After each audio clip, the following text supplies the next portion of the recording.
would like to welcome you today to Kingdom Business Network. This is a network of people who come together to discuss matters business. We come to your house and we bring very exciting and interesting and well qualified and vast panels which will help you in the subject matters discussed. Today we are discussing about strategic approaches to real estate investments. And with me today are two gentlemen. We had them last week. On my immediate right is Mr. Mututa. Welcome, Mr. Mututa. Yes. And maybe you can introduce yourself.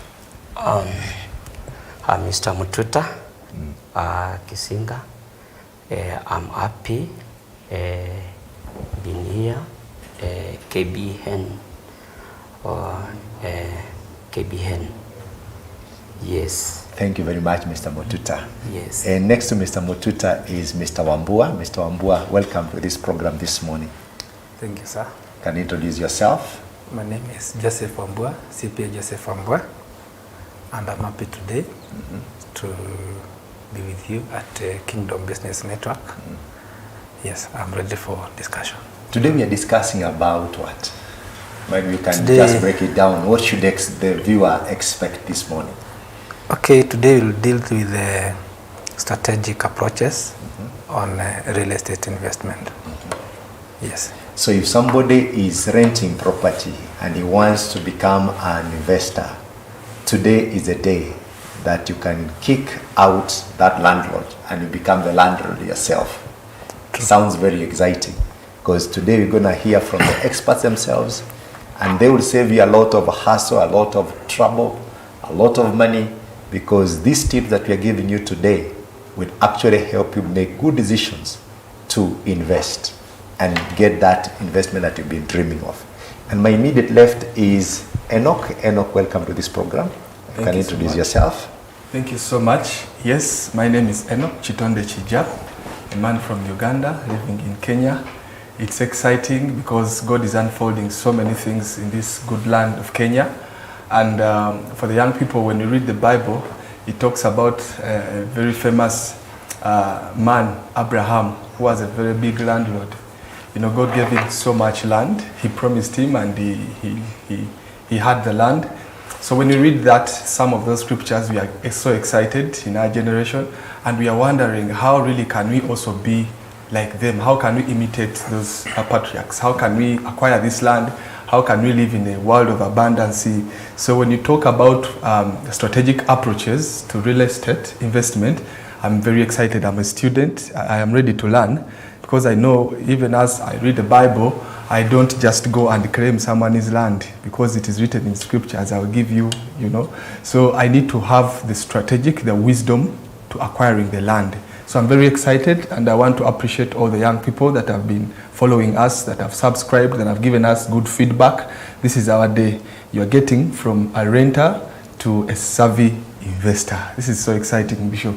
Wonderful. This is exciting. Yes. From a renter to a savvy investor. Yes. This is our prayer for you. Yes. And we bring you these experts so that they can actually help you in the process of moving from a renter to becoming a savvy investor.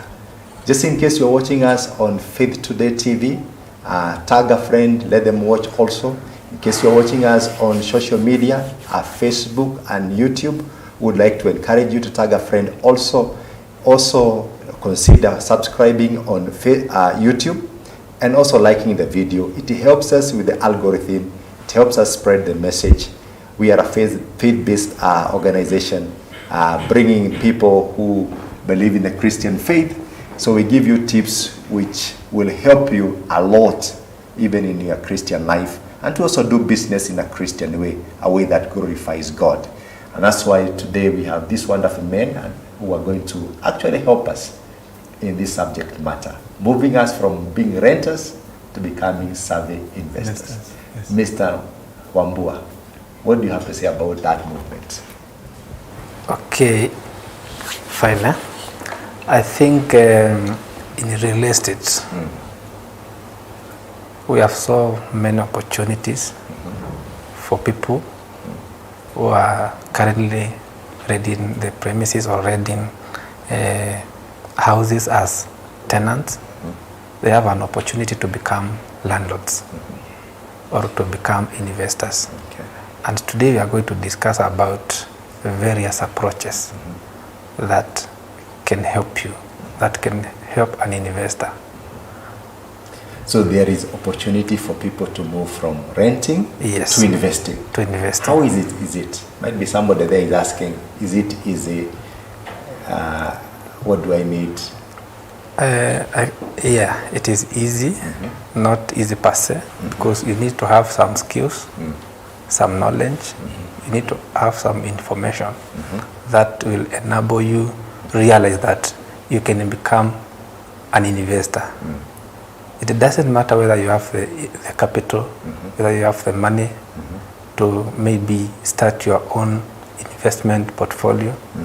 What you require most is the knowledge, the information. As they say, information is power. Information is power. And this is what we are giving today for free to our viewers. Yes. Information from people who are experienced, people who have walked this journey, people who have actually moved themselves also from renters to investors. I believe you also crossed that road. Yes. That path. Mr. Mututa, Yes. what are the important factors that one needs to consider to become a real estate investor? Yeah. First thing, if you want to become a real estate investor, one, you align yourself in finances, because first thing, real investment, it's require the money, and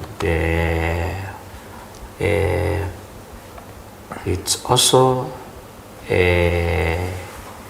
good to consult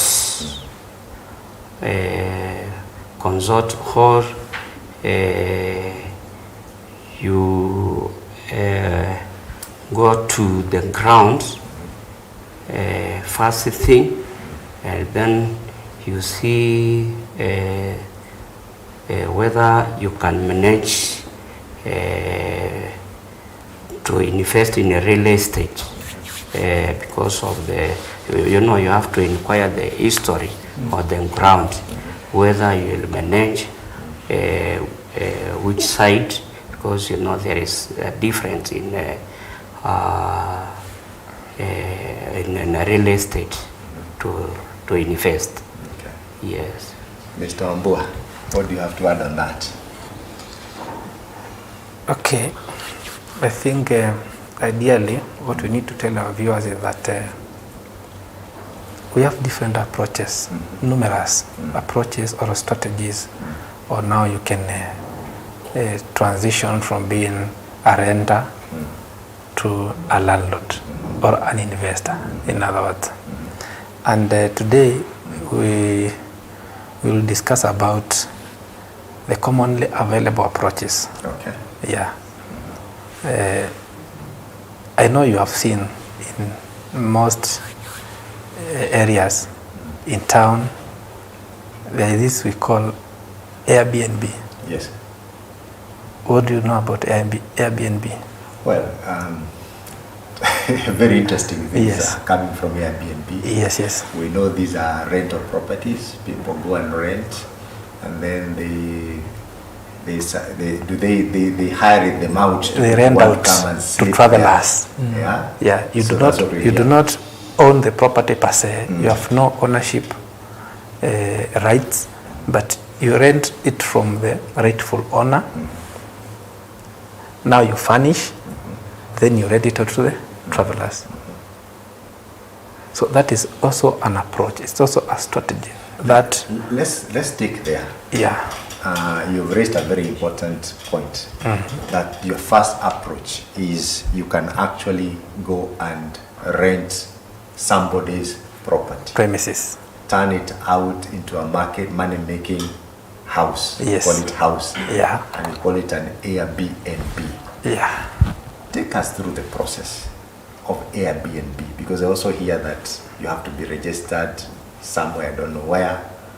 You have to look for customers and all that as one of the approaches. Okay. How do they operate? Okay, in Airbnb, mostly you find that those are like accommodation premises. They are rented out on short-term basis, specifically to the travelers. Maybe you've traveled to Mombasa. Nowadays, people maybe are moving away from lodgings. They are now sleeping or having accommodation Airbnb. Why? Because Airbnb, it has all the facilities that you may require.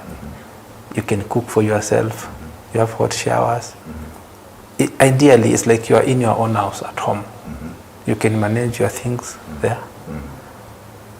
So that is the advantage of Airbnb, whereby it is specifically for short-term rental basis. Yeah. You just rent maybe for a night out or for a week, targeting the travelers most of the time. And it has also its regulations, whereby you must be registered by the local government. That you've had so many instances of people killing each other, people conducting illegal businesses in those houses. So there are those regulations. Yeah. So that is one of the investment strategy that someone or an individual or a young one who doesn't have money, who doesn't have maybe capital to build his own property, they can rent the premises, convert it convert it into a money-making venture. So the Airbnb still staying on Airbnb. Yeah. Do people make good money in Airbnbs? Sure they do. Okay. You see, in Airbnb, in fact, the night rates are higher than the monthly rentals. The night rate? Night rates. So one night you might be collecting more than you pay a whole month for the same property? Sure. Okay. For an example, I want to give you an example. The cheapest one in town in Nairobi goes for about 5,000 at night or a day. Okay. Assuming that this house as the visitors, or what we call the people now who are renting out every day, every single day, for a whole month or for a year. But you find that now the income, or the rental income, and in that whole year is much more than if that house was rented on a monthly basis. Yes.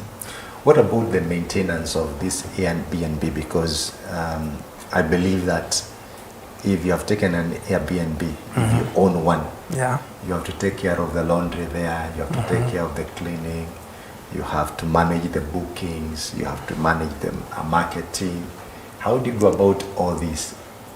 In fact, that is one of the risks that you should consider when you are owning, you plan to own Airbnb. Because you see now, the people, there is a turnover of visitors, of customers.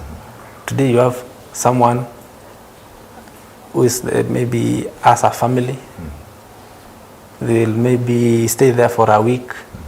Next week you have people from abroad. So there is a turnover of visitors. So we expect the cost of maintenance to be high. So some of those people do not know how to handle these appliances. You find that the breakages, the cost of maintenance, the cost of repairs is so high. And also, you see, like, it's a furnished house. So when you talk about a furnished house, it has everything. So you find that some of the furnitures will be broken, and you might not know who broke, which client. Or if no, the issue of stealing is not there. It's not that high because we have the CCTV cameras. We have the security guards at the gate. So the issue of theft is not that much, but the breakage. Okay. Yes. So the cost of maintenance is so high, but also the returns are high. Okay. Yes. How do you mitigate against those costs of breakages? Okay, fine. What I can say about how you can reduce the exposure for the breakages is now when you are renting out or when someone is you want to rent that house to any customer. If you take what we call there's something we call inventory. There's that form whereby the customer fills. Will fill the inventory form showing the items that he found there, their conditions at the time of renting. And also when they are checking out, we also counter check whether these items have been broken, these items have been stolen, that kind of thing. It will help the investor to mitigate the rate of or what you call the rate of breakages, maintenances, something like that. And we also have an agreement that if I found, like, for an example, a screen like this one is broken. When I found it, it was okay, but now when I'm checking out, it is broken now. There must be an agreement for compensation. Yeah. Okay. That is what should be done. Enoch, hearing about Airbnbs as a business opportunity, one of the first strategies that we are discussing, what is your thoughts, especially from a young man's perspective? A young man's perspective. Yes. Thank you so much, Bishop. I love the direction you are taking because now you're really addressing one of the things that I was looking at, Airbnb. You know, when you look at it, when I came to Kenya, I was looking for one. I have very many friends of mine who come from Uganda and they're interested in getting nice, fancy, you know, apartments or space to be for just a little while.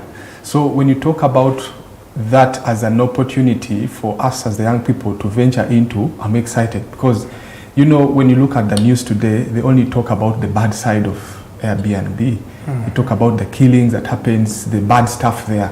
But I also know some people who have made good money out of Airbnb. So this discussion is really what the young people need. It's what we really need. And you being the people who have been managing properties for a long time, I'm sure you can pinpoint, identify these spaces for us, and then maybe we can invest, because that is now the gap, the challenge that we are getting. How are we identifying these spaces? Because, you know, this is so much opportunity in Kenya. Kenya being a hub, you get this inflow, so much traffic, people coming from all over the world to tour, to learn technology. Now, the other day, we are hosting, actually, there's a symposium, a digital technology symposium in Malindi, you know, and very many people are coming from diaspora. Now, imagine people who have strategically positioned their, you know, their facilities. So if you are going to really convince me on this, I am very excited. Thank you so much. Wonderful. Yes. Now, somebody is asking, Sweet Homes.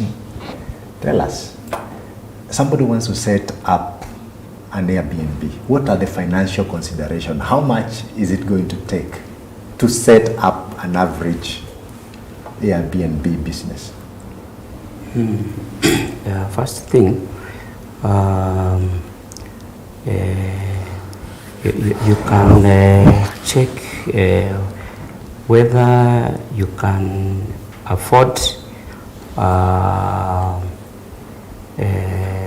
that business Airbnb, because, you know, for example, like our country, Kenya, there is different apartments, and the different apartments, the market rates.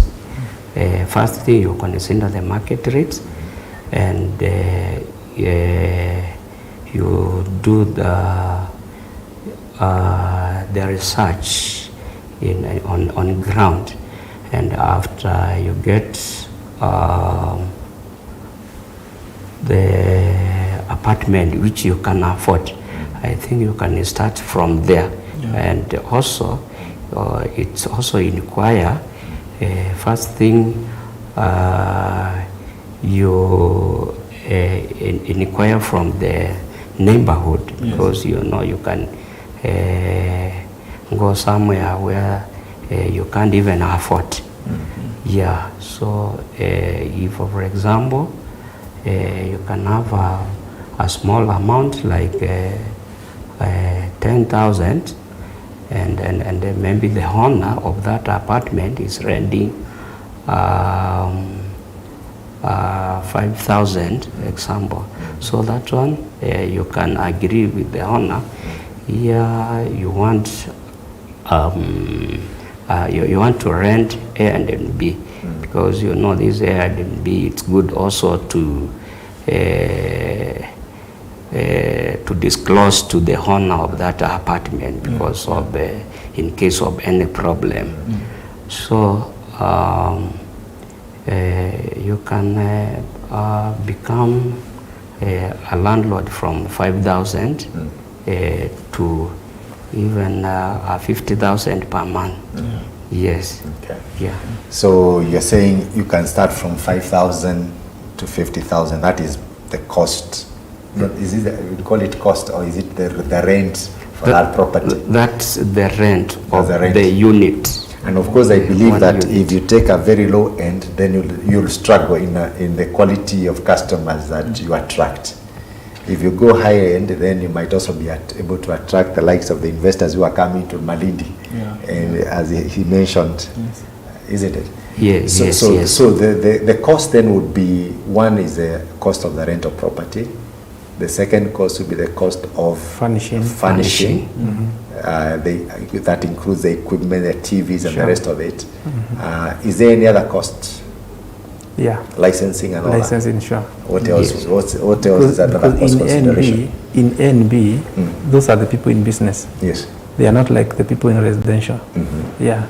Because these are the people serving business people, serving visitors, serving travelers. So there must be a cost whereby you are licensed. As we earlier said, that they must be registered, that you are operating an Airbnb in certain area. You get me? Yeah. So there are those costs that come along Okay. with operating Airbnb. Wonderful. Yeah. So there you go, my viewer. One of the first investment strategy is invest in an Airbnb. Yeah. It's easy to set up, I believe. Sure. Because you don't even need to own the property, you don't need to own the The premises. All you need is to rent, and then you equip, and then you start. Then you start doing marketing. Look for customers. And Yeah. looking for customers. And Yes. as the panel has said here, there are some cases whereby you might be able to collect your 1 month's rent being paid by one single night. one single night. Yes. You know, so it's a very lucrative kind of a business. Of course, it has got its own downside in terms of security and all that. Maybe those ones are very, very clear. We've read that a lot in the media. So take us to the second business investment strategy. Okay, we have also that what we call buy and hold for long. Buy and hold for long. Buy and hold for long. What are you buying? Is it the land or the building? Okay, you can buy the land, Okay. you can buy the building. If you are an investor and you have enough capital, you can buy a building,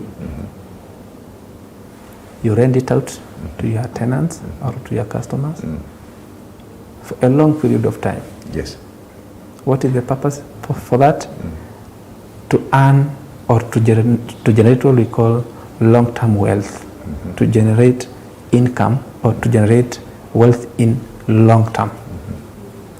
As this property or the premises, as the time goes by and you're still earning the income, the premises is generating the income, it is also appreciating in value. So you buy an old strategy. Okay. It's also a strategy or an approach in real estate when you want to become an investor in real estate. So you buy, You identify, you buy, buy, and hold. And hold. Yes, expecting now the price To appreciate. to appreciate, then you sell on a later date, maybe 10 or after 15 years. Okay. Would I say that that is a very good strategy, especially for people who don't have a lot of money and they want to buy land? And since they are limited in terms of the prime kind of a property they can buy, they can go to a less well-developed area, buy while it's still low. Yeah, the price is still low. Yes. Hold it for 10 years. And hopefully by the end of 10 years, there'll be infrastructure in that area.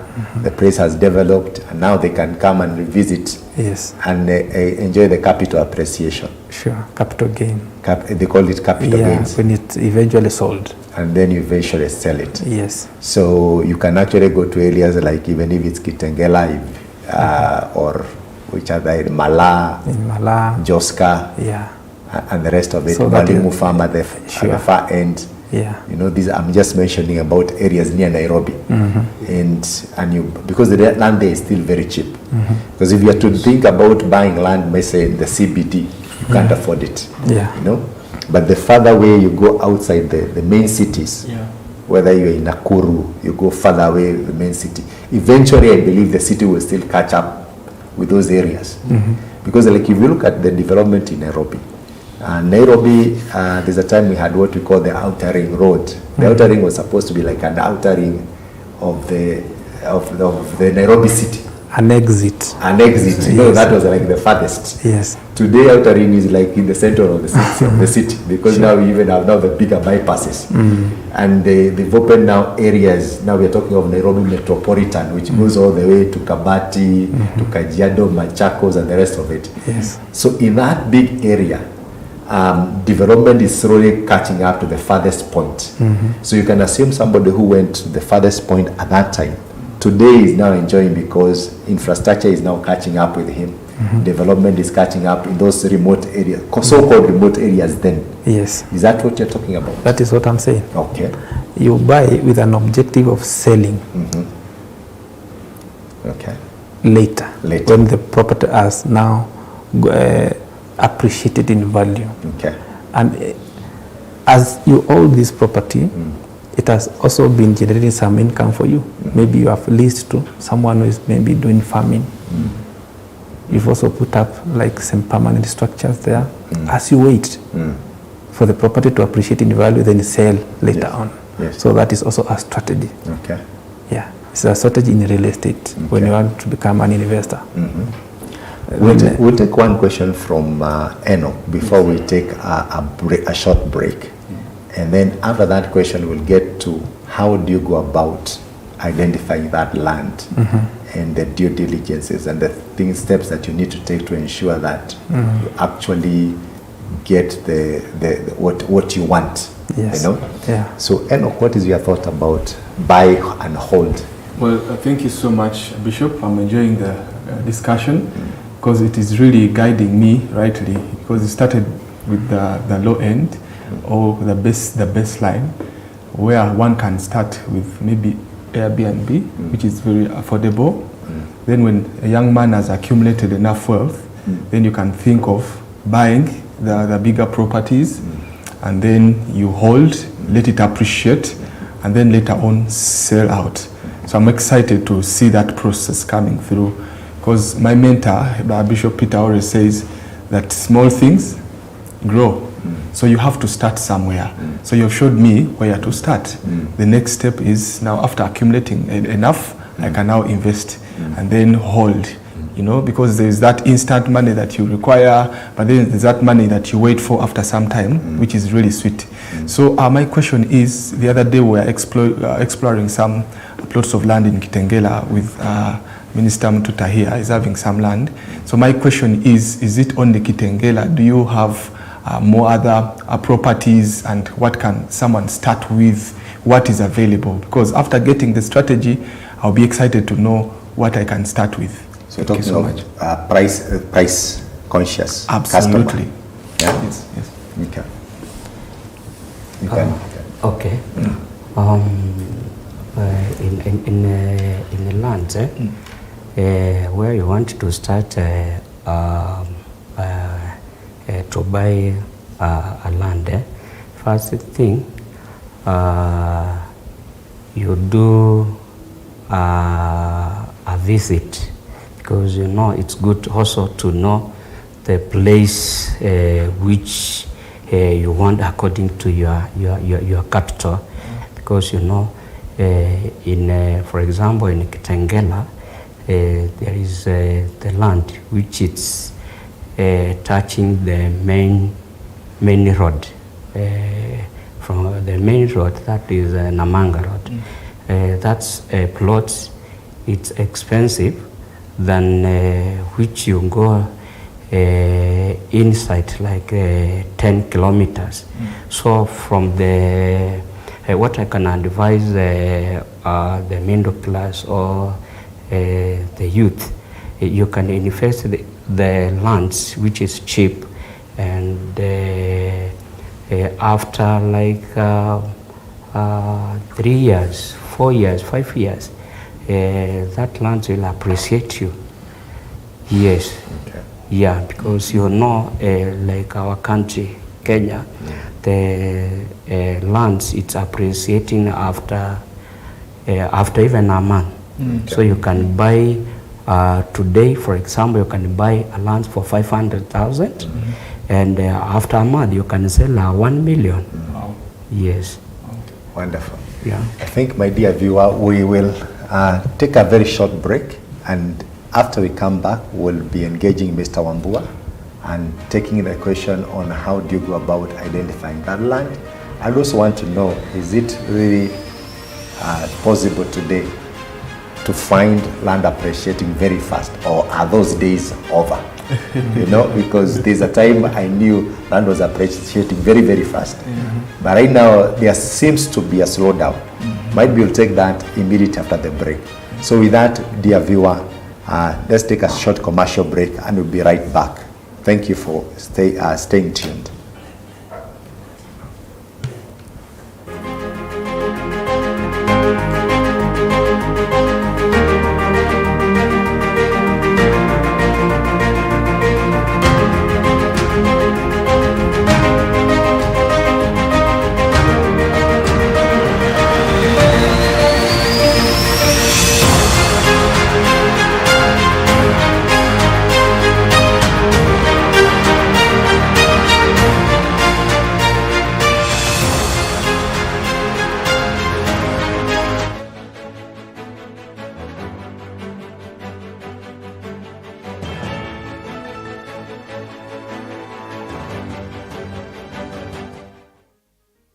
Faith Today TV is here to make your brand outstanding.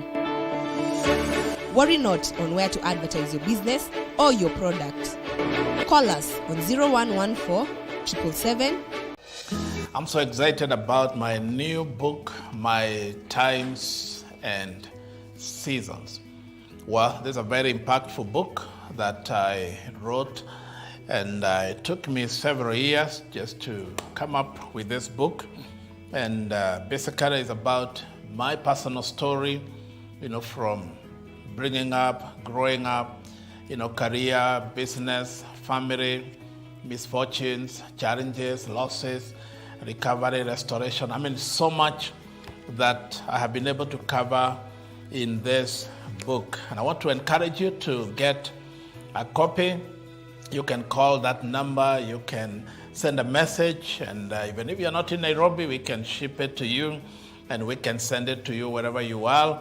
And I have no doubt this book is a life-changing book.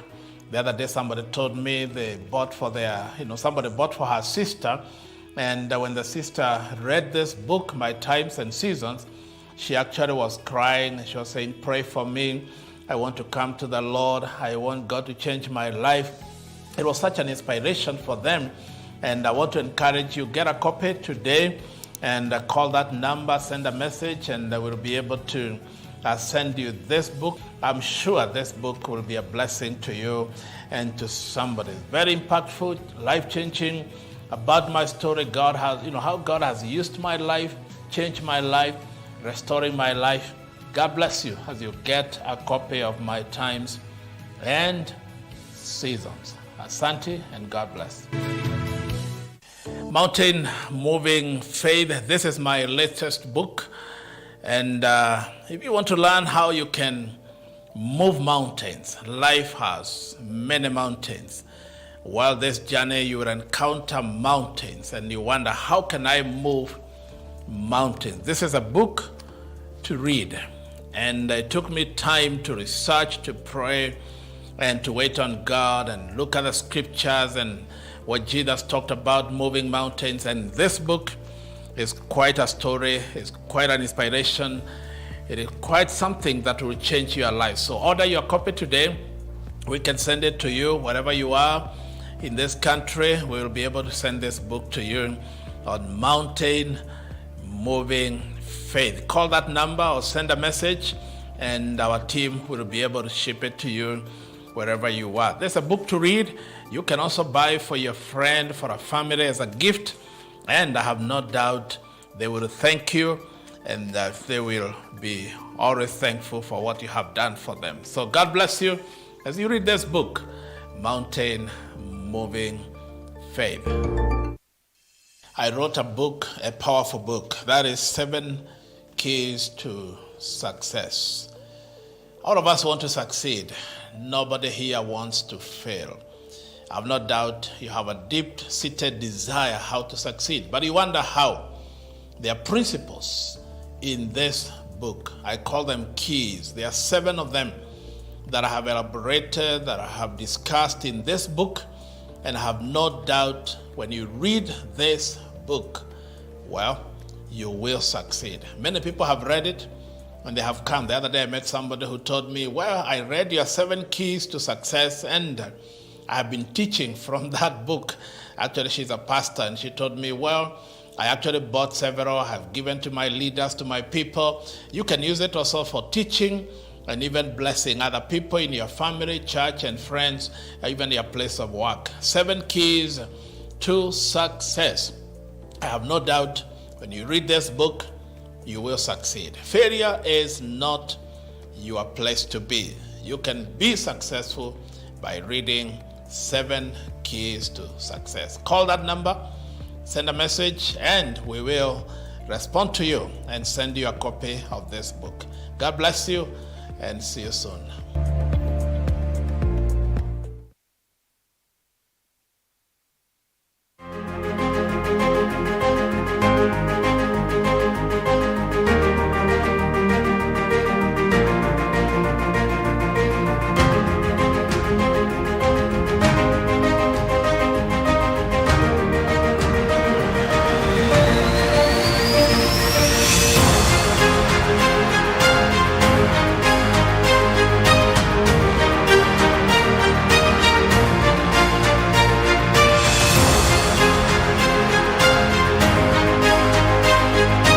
Dear viewer, once again I would like to welcome you after this short commercial break to this strategic approaches in real estate investment. This discussion is facilitated by Kingdom Business Network. We come to your house, to your home, to wherever you are so that we can share some strategies to help you improve your business, create wealth, make money as you serve the Lord.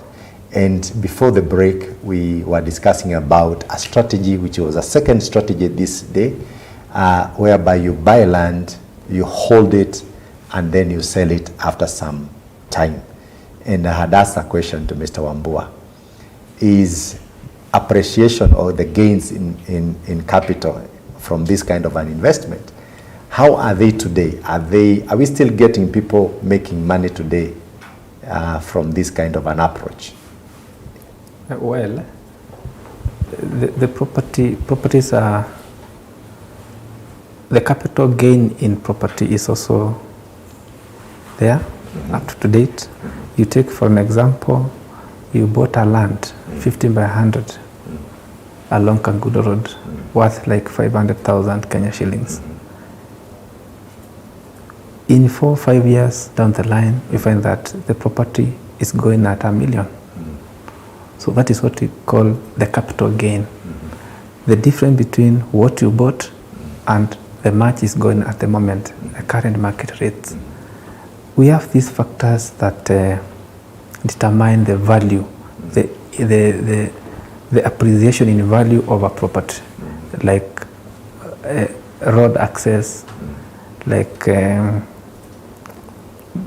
the structures that are coming up. We find that initially the land was in an open place. In 3 years down the line, you find that other structures, other people, other developers have also constructed their properties within the same area. Power lines are also passing through. We have things like sewer system has also been installed. We have things like schools coming up, because where there are people, there are also these facilities like schools, hospitals, police posts, commercial buildings also coming up. So that property, that land, definitely will appreciate in value over time. Okay. Yes. Mr. Mututa, I'm still struggling to understand in the current business climate in this country. Is there still an offtake of real estate investment? Are still people buying, or have they slowed down? What is your take from the market? Yeah, from in real estate, like nowadays there is a problem in economic. Okay, the markets, it's going very slow, but it will depend with the area which you are selling the plots or the properties, because you know nowadays the cash flow is very slow, and to invest like now, I can encourage customers who have the money to invest like this time, because the plots, it's going at the lower price. So it will depend where you want to invest. So according to you, this is the best time to buy? This is the best because the price time to are buy, the lowest. because the prices are the lowest. Yes. That's an encouragement to somebody who has some money. It is just the principle of supply and demand. Yes. If demand is low,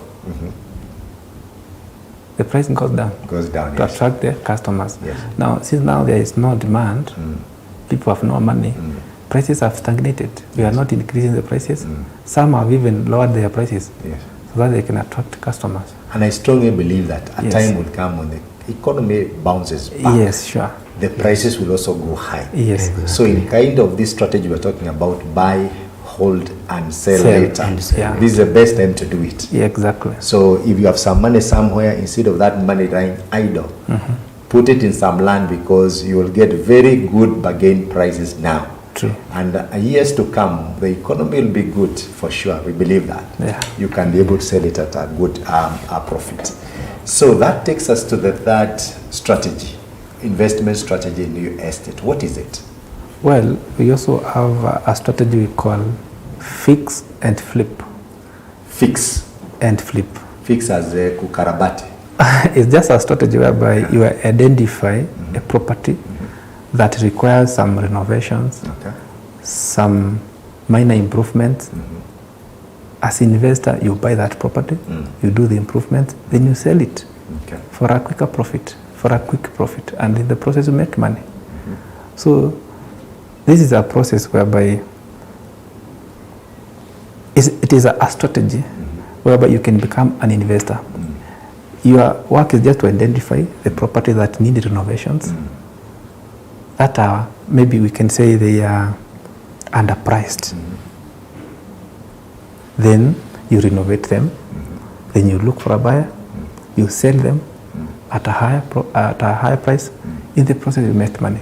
So it is also a strategy for investors. Is it similar, sorry to digress, is it similar to the strategy I see some people buying cars which either had an accident? They renovate. they repair them, and then they sell it. That is it. So the That same is a in strategy. now housing, you can also do the same. You can do the same. How do you identify this property? Is it because there are people who have been unable to repay the might be loans they had, or how do you identify? It is very easy to identify. Like for an example, there are those people who sell on distress. Maybe you had obtained a credit facility from the bank and you are no longer, you are not able to service the loan. So you get the property is being sold at a first value. So as an investor, what do? You buy, you renovate, you make some changes here and there. Maybe you can improve the premises, then sell it. You are not buying specifically for you to generate income over the period, but you are selling, you are buying with an objective of selling after renovations. Okay. So it's also a strategy in investment. No, still on that, and I'm thinking about property under distress. These are properties which are owned by banks. That is it. And they are sold in auctions. Yes. Maybe you can tell the viewer, what are the things that you need to be aware of before you buy such properties? What should be your due diligence? What are the pitfalls you need to avoid? You know, because some of them are embroiled in court cases, never ending. I mean, maybe you can guide us or shed some light on that. Yeah, it's a good question. One, you need to do your homework very well. You need to do what you call due diligence. You get to know the history of the property you are buying. Is this property generating the expected income? Okay. Because if you are an investor, if you are a business person, we assume you are buying so that this property can generate you income. So you need to do your due diligence to know the expected return on investment. You get me? So if now the returns cannot align with your financial objective, I think you should not buy that. You should not indulge yourself into such a venture, because in the long run, now the lenders, the bank who give you the money, if you are not able to service your debt, they will come for it. Okay. So it's also good to make sure that you know the history of the market, what we call the market condition in that area, in that certain industry you are venturing into. And also make sure that you do not stretch yourself, you do not overborrow. There are those investors who identify a certain land or a certain property which is going, let's say, for like 200 million. You get a valuer, then you tell him, value this property at 300 million. So that bank can give you extra more money. You see, it's like you are straining, you are stretching, you are overstretching yourself, you have overborrowed. Bear in mind that this money is not yours. You are going to return the money to the lender. But here is the investor who overborrowed. What do I mean by overborrowing? It's like you got someone who misled you. He gave you a wrong report on the property. It cannot generate this amount of rentals, but you have taken a loan you obtained a loan using this property as a collateral. So in the long run, you'll have made a wrong decision. So it's always good to invest in a low risk investments, whereby I would advise that always go for undervalued properties, the properties that are sold on distress, because in the long run, they have higher returns. Yes. So the distress properties, I believe, since they are owned by the banks, they are owned most of the might times. be most likely the bank has already done its own due diligence. Exactly. So they could be safer. Are you suggesting that? That is the word. Yes.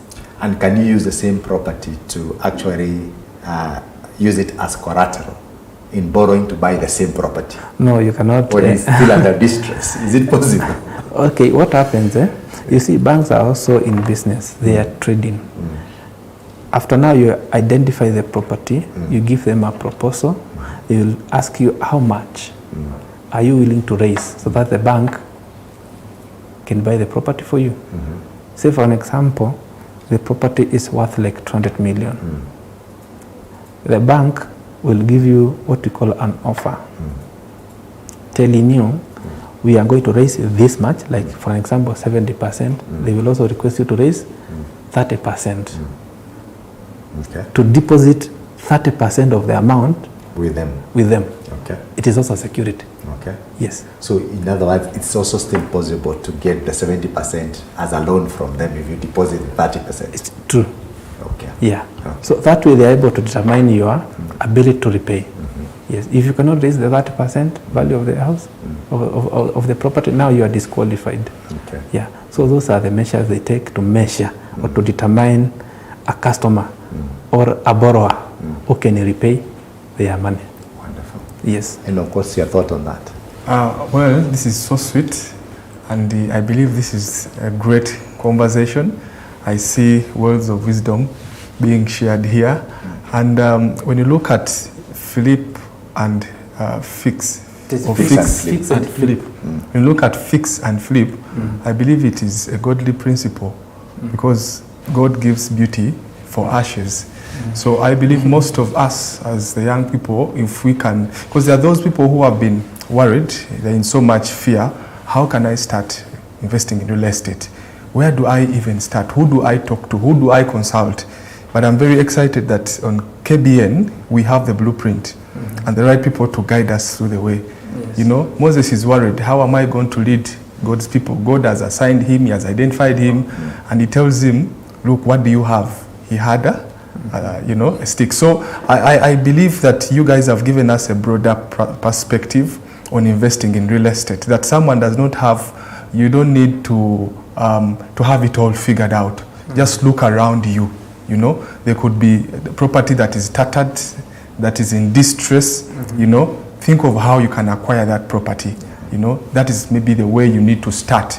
Just look around. I think that is what I gather from this discussion. Sure. Yes. Wonderful.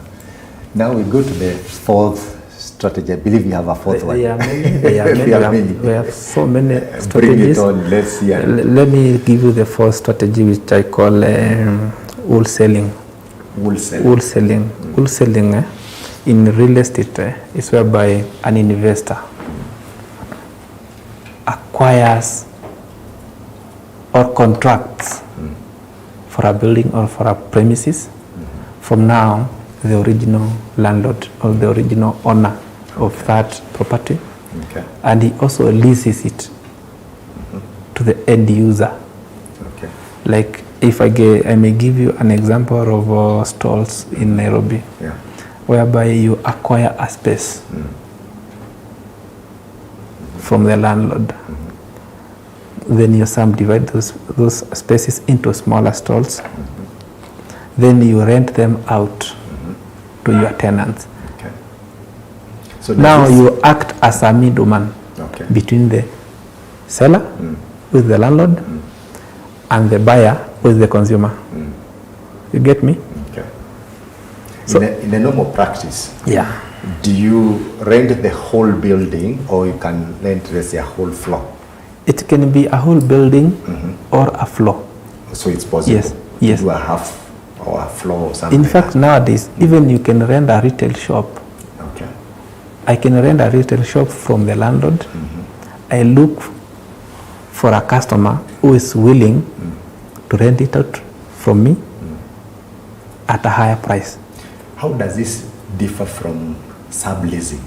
And is subleasing a common practice? Okay, there's no difference between wholesaling and subleasing. Okay. Because now the landlord would see you as his client. He has leased the premises to you, but you've also gone ahead and leased to somebody else. To somebody else. That's so there's sublease now. It's subleasing. Okay. You are the main tenant. We call them leasee. You are the one who signed the contract with the landlord, but you also get some other people on board. You sublet to them, so you become a landlord to your own tenants or to the people you have sublet the spaces to. So there's no difference between wholesaling and subleasing. Okay. Yes. This kind of a strategy, Mr. Motuta, is it only very good in terms of when you're dealing with stalls, or is it also applicable in other kind of business ventures? I mean, okay, stall as one of the ventures. Yeah, it's one of the ventures. Yeah. Yes, it's a good strategies. Investing in stores, like nowadays, most of the corporates, they don't take the big space, and if you have the good money to rent that space, and you subdivide as stores, so it will generate a good income, and you get the profit. What I mean the profit, the landlord who renting the big space, you'll collect one rent from one customer, and you as an investor, you'll collect so many rent with from the tenants. Yes, so that it's also a strategic to invest in where there is a space. Yes. Okay. Yes. Mr. Wambua, do you think there's a very big risk in this kind of a venture, in that you as a person who has leased from the owner, you lease, let's say, 1,000 square, is it, I don't know what 1,000 square feet is too little, for argument's sake, 1,000 square feet, and you have to pay him for that amount of money. Yes. That you have agreed. Yet when you sublease or you divide this into stores or whatever business is going to take place there, whether it is occupied or not, you have to pay the main guy. Yes, yes. So it's like there's a transference of risk to you. It's true. So is this a good venture, or how do you mitigate against losses that you could incur? Okay, ideally, we should not stick our mind into land, property, or buildings alone. You can think of a car hire. You own a car hire company, whereby I'm a driver. I'll come to you, I register my details with you, I take a car from you, from your company, then I'll go to the market now to look for the customers. You see, that is also Same concept. I'm just trying to elaborate. It is not only in land or in properties. This concept, this strategy, it is all over. Okay. Yes. So we've talked about mitigating the risks. You see, as an investor, there are those factors you should consider before you invest. And I always say, do your homework. Do your due diligence. Whatever you are doing, the investment you wish to venture into, what are the risks? How can you now minimize your risks and maximize your returns? Okay. You get me? So for an investor, you need to understand, after you identify a strategy or an approach you want to use to make business or to venture into any business, you need to do your due diligence. Okay. That there are those risks that I might hire this car and may not get the customer for that day. So the cost goes to you. as the investor. So might be you need to recoup it in how much you charge. Yes, yes. Okay. So you cater need for the days you have no customer. exactly. And you have to pay the owner. Sure. Okay, that's a nice one. Yes. Can you take us to the next? Should be what, the fifth one? Okay. The other one is another approach or investment strategy is the commercial real estate. Commercial. It is whereby you acquire and manage the properties so that it can generate income. So you acquire a commercial property. Not even a property, but since we are talking about real estate, Yes. let's now concentrate with properties. Okay. Whereby you acquire a property, be it a land, be it an office block, be it a commercial, what we call industrial structures that you acquire. So it becomes yours. It becomes yours. 100%, okay. Yes, 100%. You have the ownership rights. Then you manage it. When I talk about management, is whereby, assuming now it is a commercial building like a mall. You have built or you have acquired, you've purchased it from somebody, from the developer. Now you can manage it. You can give it to the property managers who bring the tenants on board. You see? Now, in the long run, this property will give you what we call long-term wealth. It is a wealth-creating tool. So that is another strategy when you want to become an investor in real estate. So you acquire, you manage, it generates income for you. Generates income for you. Yes. And of course, your thought on this. Well, I am really excited about these approaches because you guys have really dissected the premise of real estate. When you look at it, nobody at this level, no one should be shy, no one should be timid to invest in real estate. We have actually a clear plan, a roadmap to invest in real estate. And for the young people, we are so excited, to know that you just have to start. As long as you have the right intel, the right information, and the right people, advisors to help you along the journey. You guys are, I think you are experts in this industry, and what I can do is to call upon the young people. It doesn't matter how much you have, but if you have it in mind that real estate is the way to go, I think you just have to start. When you look at it, yes, there could be risks because some of us, what takes us back or holds us, it could be the risks. We are thinking about risks. We are thinking about failure, and that is not our place. As a believer, you have to think positive. And with positivity comes so many benefits. Maybe what they need to know, when you engage such experts, you are able to know that if the benefits of the venture you are entering into are outweighing the risks, I think that's a good way. It's a good way to to get into real estate. But when you find out that the risks are outweighing the benefits, maybe that is when you can think to back down. But before then, you don't have to stop. You just have to really give it a try. I think real estate is something that we can give a try, more so this year of breaking barriers, all barriers actually. Thank you so much. Wonderful. The year of breaking all barriers. All barriers. And I believe my viewer will break the barrier and move from being a renter to a savvy investor in real estate. Yes. As we plan to close down the program this day, maybe there's a viewer there who has listened to the 5 strategies that you've given, and he's struggling on how he can decide what's the right fit for them. Which one should they start with?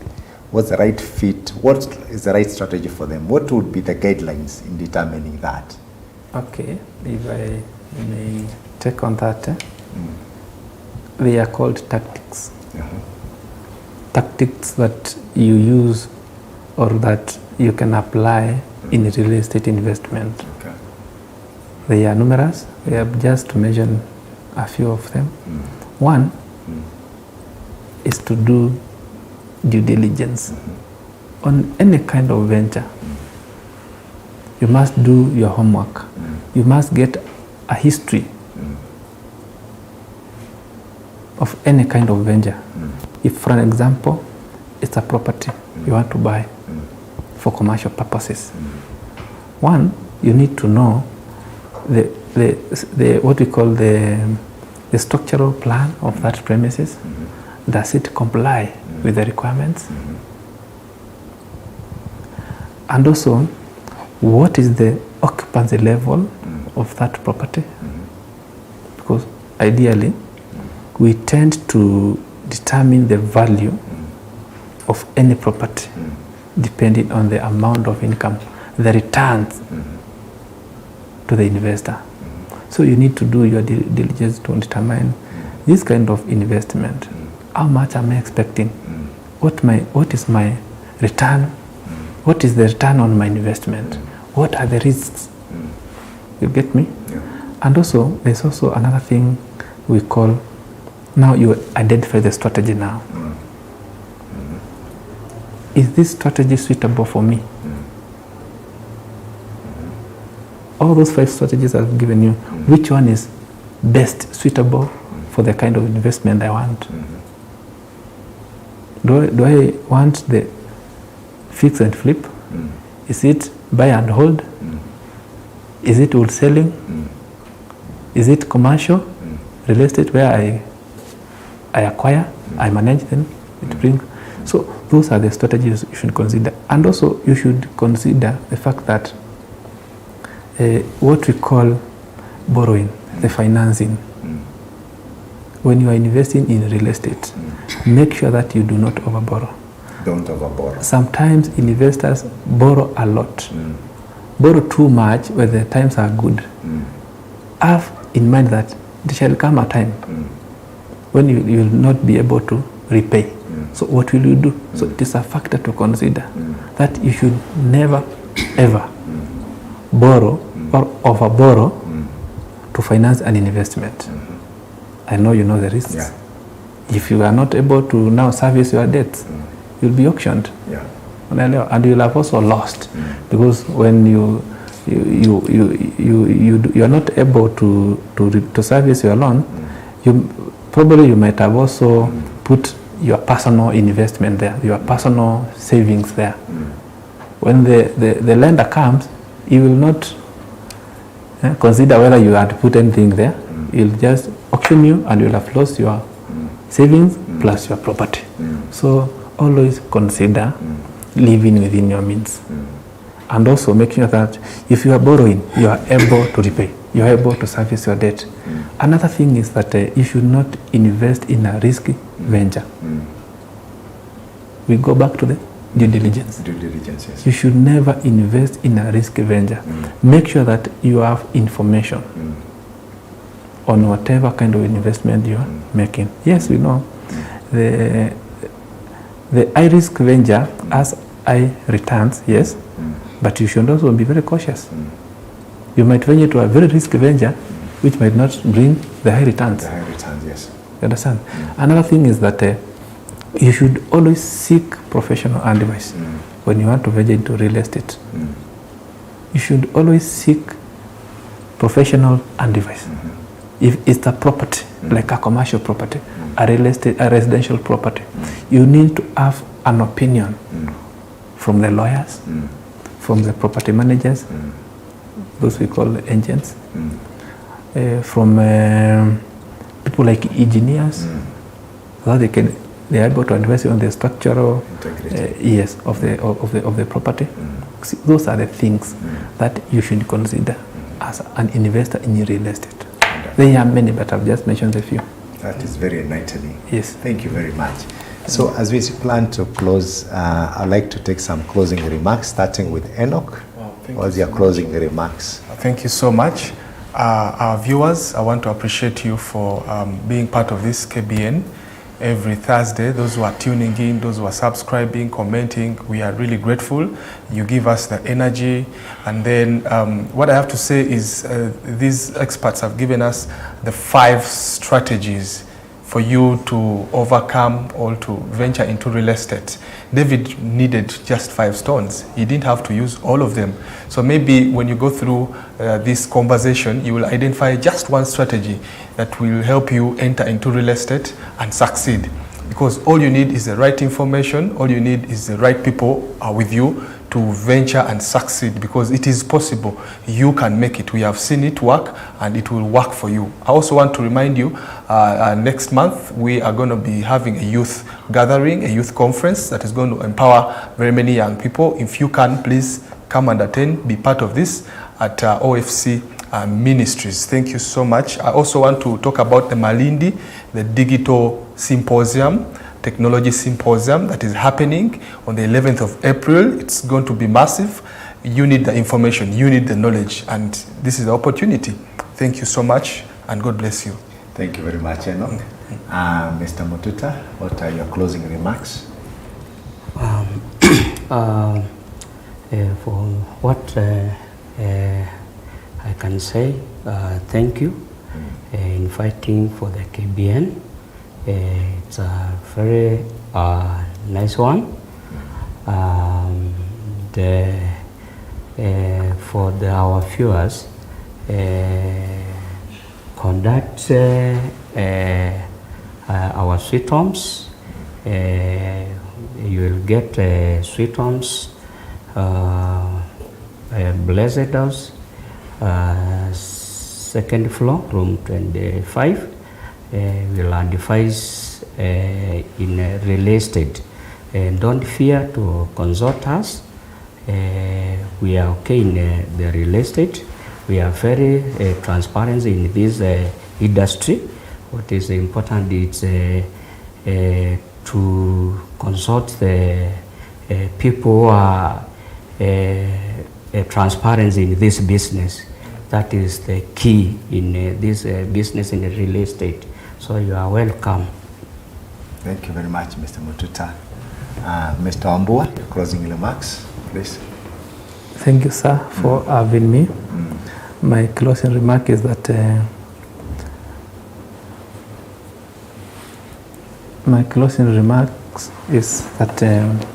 as a real estate investor, you need to be flexible. You need to be always informed. You need also to be focused on the strategy, investment strategy that you take, and always